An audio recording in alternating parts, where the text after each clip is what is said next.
Pakistan cricket team के selection मामलात की वजह से चीफ सिलेक्टर इंज़माम उल हक एक बार फिर मुस्ताफ़ी होने के लिए तैयार हैं और वजूहात क्या हैं, मामलात कहां बिगड़ रहे हैं, इसका हम जायज़ा लेंगे। और इसके अलावा आईसीसी ने वर्ल्ड कप 2023 के टॉप 10 फील्डर्स की फहरिस्त जारी कर दी है जिन्होंने मैच के ऊपर बहुत बड़ा इम्पैक्ट डाला, जिनके कैच ने मैच का पांसा पलटा। उसमें पाकिस्तान के 2 फील्डर्स भी शामिल हैं, वो कौन कौन से हैं, ये तमाम चीज़ें डिस्कस करते हैं इस रिपोर्ट में। और सबसे पहले बात कर लेते हैं पाकिस्तान क्रिकेट टीम के चीफ सिलेक्टर इंज़माम उल हक की, जिनका 3 साल का मुआहदा तय हो चुका है। 25 लाख के लगभग वो सैलरी ले रहे हैं। और उसके हवाले से गुज़िश्ता दिनों ये इतलात भी आई थी कि उनकी मिकी आर्थर के साथ भी मामला थोड़े डिस्टर्ब हुए हैं, क्योंकि मिकी आर्थर नहीं चाहते कि प्लेइंग 11 में भी चीफ सिलेक्टर इंज़माम उल हक का किरदार हो, तो इसकी वजह से भी मामला सही है नहीं हुए। और दूसरी बात यह है कि पाकिस्तान के वो प्लेयर्स जो कोई सिलेक्ट किए गए हैं उनमें उनकी कारकर्दगी बहुत ख़राब रही है। ख़ास तौर पर मोहम्मद नवाज़, फ़खर जमान, इमाम उल हक, शादाब खान, ये वो प्लेयर थे जो कि हालिया अरसे में आउट ऑफ फॉर्म थे। इसके बावजूद उन्हें सिलेक्ट किया गया, जबकि कई इनफॉर्म प्लेयर जैसा कि इमाद वसीम, ज़मान खान, इनको सिलेक्ट नहीं किया गया। इस वजह से भी उनके ऊपर तनकीद हो रही है। लेकिन अब लगता है ऐसा है कि जो ये ख़बरें आ रही हैं, कुछ तो इसके 2 पहलू हो सकते हैं। एक पहलू तो ये हो सकता है कि जिस तरह माजी करीब में बातें फैलाई गई थी कि इंज़माम उल हक चीफ सिलेक्टर का ओहदा कबूल नहीं कर रहे, मामला बिगड़ गए हैं, लेकिन इंज़माम उल हक ने इस हवाले से वाज़ेह कहा था ऐसा कुछ नहीं है।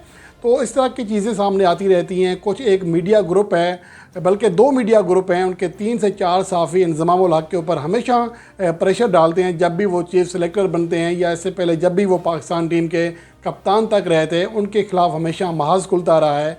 लेकिन इस हवाले से जो अभी इतलात के हवाले से आ रही हैं कि टीम की सिलेक्शन के हवाले से कोई मामलात नहीं है, अलबत्ता सिलेक्टर्स के हवाले से मामला है, जिसकी वजह से इंज़माम उल हक नाखुश हैं और अपना ओहदा छोड़ने के लिए तैयार हैं।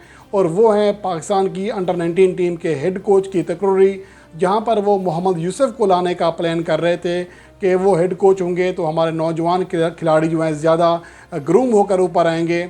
और इंज़माम उल हक ने यह भी कहा था कि हमारे जो प्लेयर्स गैर मुल्की लीग्स खेलते हैं उनका कंट्रोल भी उन्हें दिया जाए, ताकि वो अपने प्लेयर्स का जो वर्क लोड है उसको भी देख सकें, उसके मुताबिक फ़ैसले कर सकें कि किस प्लेयर को परमिशन देनी है, किसको नहीं देनी है। और अंडर 19 से चूँकि खिलाड़ी आने होते हैं और मोहम्मद यूसुफ की अच्छी सेटिंग है इंज़माम उल हक के साथ, इसलिए दोनों का जो रवाबित हैं वो बेहतर काम कर सकते थे कि अंडर 19 से जो प्लेयर्स ज़्यादा जिसमें स्पार्क है उसके ऊपर काम किया जाए, उसको फिर पाकिस्तान टीम में लाया जाए। तो ये एक अच्छी सोच भी हो सकती है इंज़माम उल हक की। लेकिन यहाँ मामला ये है कि पाकिस्तान क्रिकेट बोर्ड ने इंज़माम उल हक की मर्ज़ी के ख़िलाफ़ शाहिद अनवर को पाकिस्तान की अंडर 19 का हेड कोच मुकर्रर किया है, जिसकी वजह से इंज़माम उल हक सख्त नाखुश हैं। उनका कहना है कि नीचे से जो टैलेंट आता है उसको वो अपने तरीके से चलाना चाहते हैं, ताकि पाकिस्तान के वो खिलाड़ी जो पाकिस्तान के लिए सर्व कर चुके हैं, जिनका तजर्बा ज़्यादा है, जिनकी परख ज़्यादा है, जो नौजवान खिलाड़ी की तकनीक ज़्यादा बेहतर करा सकते हैं, उनको लाना चाहिए था, बजाय इसके कि किसी और ऐसे खिलाड़ी को लाया जाए जो पाकिस्तान के लिए ज़्यादा सर्व भी नहीं कर सका, जिनका ज़्यादा तजर्बा भी नहीं है। अब इस हवाले से देखना ये है कि इंज़माम उल हक का क्या रिएक्शन आता है।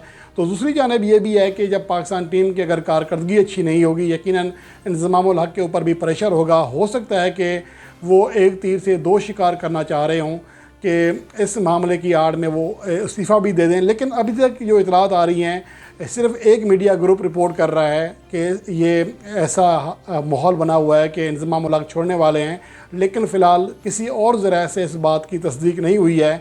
और ये वही ग्रुप है जो कि इंज़माम उल हक के ऊपर हमेशा प्रेशर डालता है। तो अब इंज़माम उल हक की बात ख़त्म करते हैं, आगे बढ़ते हैं कि आईसीसी ने वर्ल्ड कप 2023 के जो टॉप इम्पैक्टफुल प्लेयर हैं, जिन्होंने बहुत बड़ा इम्पैक्ट डाला मैच के नतीजे के ऊपर, उनकी फ़हरिस्त जारी की है, जिनमें पाकिस्तान के 2 खिलाड़ी शामिल हैं। इस फ़हरिस्त की अगर बात करें तो पाकिस्तान, भारत, न्यूजीलैंड और ऑस्ट्रेलिया के 2-2 प्लेयर्स, जबकि इंग्लैंड और अफ़गानिस्तान का एक खिलाड़ी शामिल किया गया है। सबसे टॉप पर रखा गया है विराट कोहली को 22.3 उनके पॉइंट्स हैं। फील्डर्स के फील्डिंग रेटिंग पॉइंट, जो रूट दूसरे नंबर पर हैं, 21.73 पॉइंट हैं। डेविड वार्नर तीसरे नंबर पर हैं, 21.32 उनका पॉइंट्स हैं। डेविड कॉनवे चौथे नंबर पर, शादाब खान को 5वें नंबर पर रखा गया है, 15.13 उनके पॉइंट्स हैं।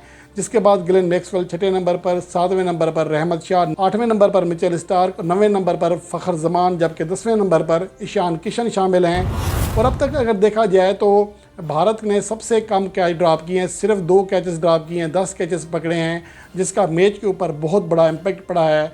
और आईसीसी ने कैच ड्रॉप करने के लिहाज से, मुश्किल कैच पकड़ने के लिहाज से और अहम तरीन मौके पर जब क्रूशल सूरत हाल होती है तब कैच पकड़ने पर ये रेटिंग पॉइंट जारी किए हैं, जिसमें पाकिस्तान के 2 खिलाड़ी शादाब खान और फ़खर जमान जगह बनाने में कामयाब रहे हैं।